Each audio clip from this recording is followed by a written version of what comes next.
am going to do a mind-reading card trick right now. I have a number of cards here, 25 cards to be precise.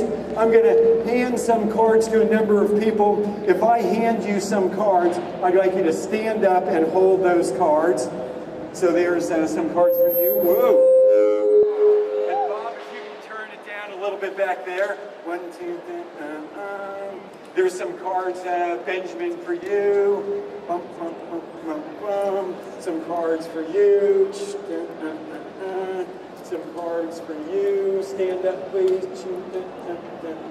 Anna, some cards for you. Everybody stand up. I want you to look over the cards that you have. Get a mental image of just one of those cards.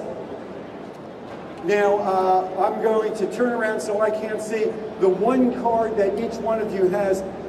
Show it around to people in the audience. I'm going to stand this way so that a number of people can focus on the cards. If you are in the audience, because I'm going to be asking lots of people to concentrate, just look at one of the cards, somebody who is near you, the card that they are holding up, the single card that they're going to be focusing on. Everybody get a good idea of what that card is, the number, the suit of it. I'm going to ask you now to put the card back inside your pile of cards in your hand and start mixing your cards in your hands around. I'm turning back around, so don't let me see what it is. Mix them around. You're thinking of one of those cards. Do you know what it is? Okay, let me have those back.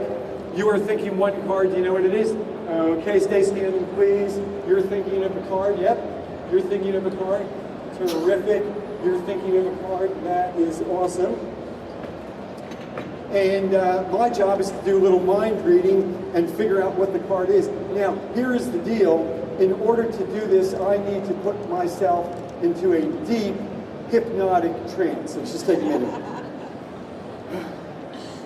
A deep, hypnotic trance.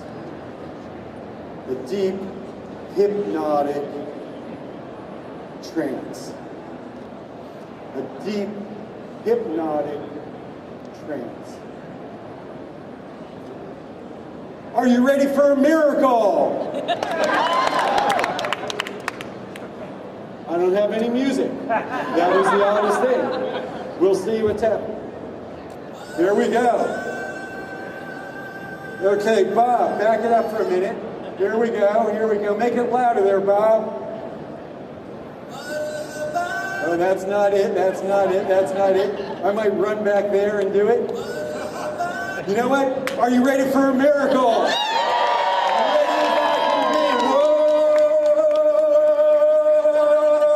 Okay, I'm getting something, I'm getting something, I'm getting something. I'm beginning to pick up some vibrations. I have to get the feel of the cards right now. I'm getting the feel of those cards. I'm dealing out those cards. I'm dealing them out. I'm trying to figure out what's going on. I'm picking up the vibrations. I'm picking up the stimulations. I'm picking up the emulations. And I'm going to figure out which one of these cards each one of these people is trying to figure out right now. Now, I've got some cards in my hand. If you see your card, I want you to raise your hand up. I've got the 3 of hearts. I've got the 6 of hearts. I've got the 10 of spades, the 7 of spades, the 4 of diamonds. Does anybody see their card? Does anybody see their card? You see your card? Okay, concentrate, concentrate. I think I've got it. I think I've got your card. What was your card? Tell me what your card was. 4 of diamonds, and there's the 4 of diamonds, and the crowd goes wild. The crowd goes wild. Anybody else see their card in that pile? Okay, I've got some more cards over here. I'm going to try to figure it out right now. I have got the 5 of clubs. I've got the joker. I've got the 8 of diamonds, 2 of diamonds, 5 of diamonds. Who sees their card? Anybody see their card? Anybody see their card? Nobody sees their card? That is no problem. Okay, I have got the 5 of spades. I've got the 6 of diamonds, the 9 of clubs, 7 of diamonds, 6 of clubs. Who sees their card? Who sees their card in that pile? You see your card? Okay, concentrate, concentrate. I have got a card over here. What was your card? 7 of diamonds, and there's the 7 of diamonds, and the crowd is going crazy. The crowd is going crazy.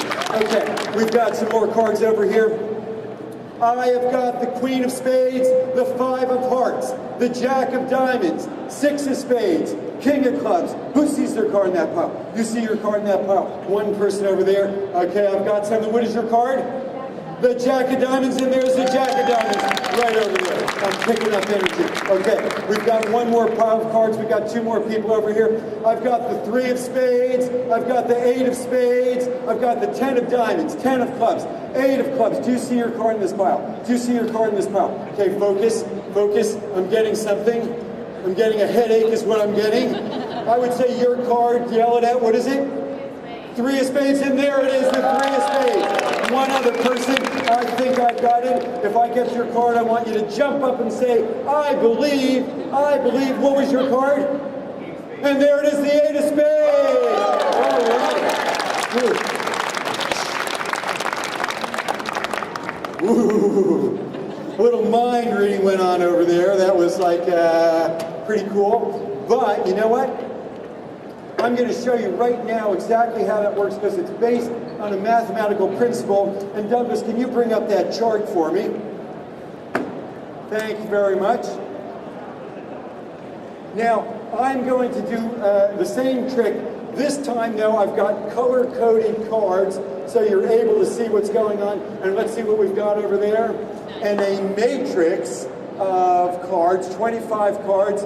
I've got blue cards, that represents the top row, and the red cards to the next row. So the color-coded is just so that you can follow it. Those same 5 people stand up for me. I am going to hand you these 5 blue cards. I want you to think of a new card. Here's the deal. She only has blue cards in her hand, so I know later on she's got to be thinking of a blue card. And here are red cards, Benjamin, for you. Think of a new card. Here, Jill, are purple cards. Think of a new card.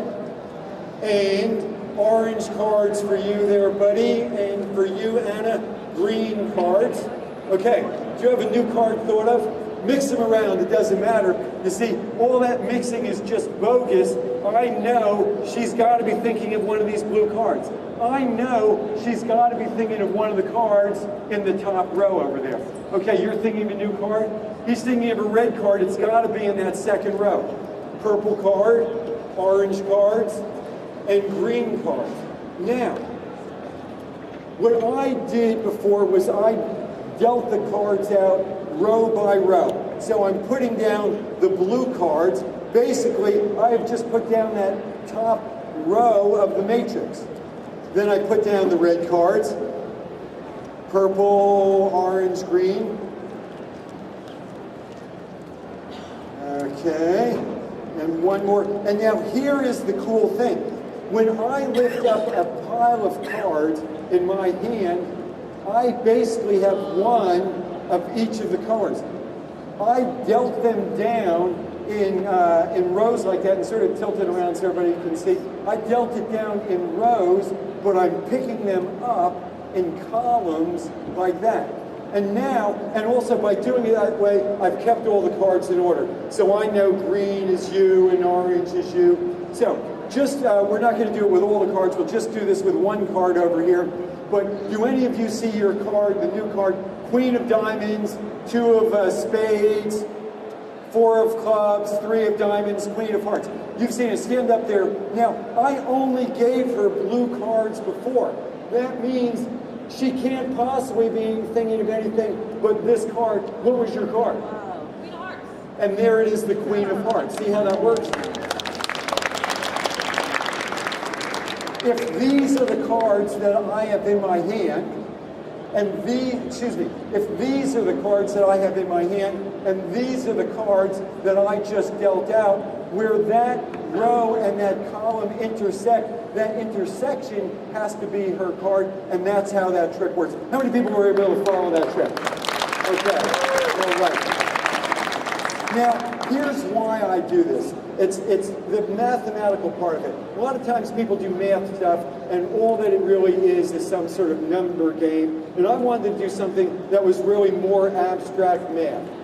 And the reason why I say this is more abstract math is although this is shaped like a matrix, where is the matrix when I just do that card trick? There is no square out there. There are cards that are distributed all over the place. There are no rows, there are no columns. I'm picking up hands of cards, I'm dealing them out. But how many people can understand that conceptually, what I did with the cards is conceptually the same as that matrix over there. How many people get it? That's what in math is called an isomorphism. An isomorphism is when you have two very different things on the surface, which on a deeper level are actually precisely the same thing. And that is a concept that you don't usually get until high school or college at the earliest. And so by doing things like this where there's actually an abstract mathematical concept, I thought that that's what I would do. And you know what? That is what the M is for in STEM mathematics. So there you go. Thank you, guys. Yes.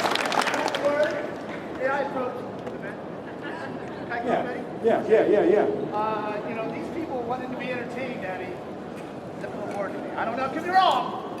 But guess what, Eddie? You're leaving out a whole bunch of stuff here, Eddie. Nowadays, we have something called steam. Steam, right? And I'm an artist. You know what, Eddie? We gotta put the A back in that stamp and call it steam. So like, what did you have in mind? Well, I got something just for that. Hit it! Boom-a-laka, laka, boom-a-laka, boom-a-laka, boom-a-laka, laka, boom-a-laka, boom-a-laka, laka, boom-a-laka, boom-a-laka, boom-a-laka, laka, boom-a-laka, boom-a-laka, boom-a-laka, yakka, yakka, yakka, boom-a-laka, laka, laka, yakka, yakka, boom-a-laka, laka, laka, yakka, yakka, yakka, boom-a-laka, yakka, yakka, yakka, yakka. All right, check it. Keep going. Thank you, Eddie. Good thing the music's not playing. All right, here we go. I'm Polity and I'm here to say Sir Isaac Newton lived back in the day. Apple fell on his head, but he did not dread. Instead he wrote the 3 laws of motion instead. He wrote 3, all right? Let's break down number 1. Here you go, everybody. Here we go. Law number 1 says something will stay or keep on moving. It works either way. The speed and the direction will stay the same unless another force changes the game. Am I close? I know I am. You don't have to answer that. All right, here we go. With number 2. Thank you, Eddie. All right, here we go. Oh, keep it going, keep it going. All right, no, keep it going. Here we go. Law number 2, right from the source to something heavier will take more force to something lighter to reach the same speed. F equals ma is the formula you need. You know that. All right, let's go with one more. It's going so well. Here we go. Action and reaction is law number 3. Whatever I push, push it back on me. Doesn't matter what it is, it's the rule. Every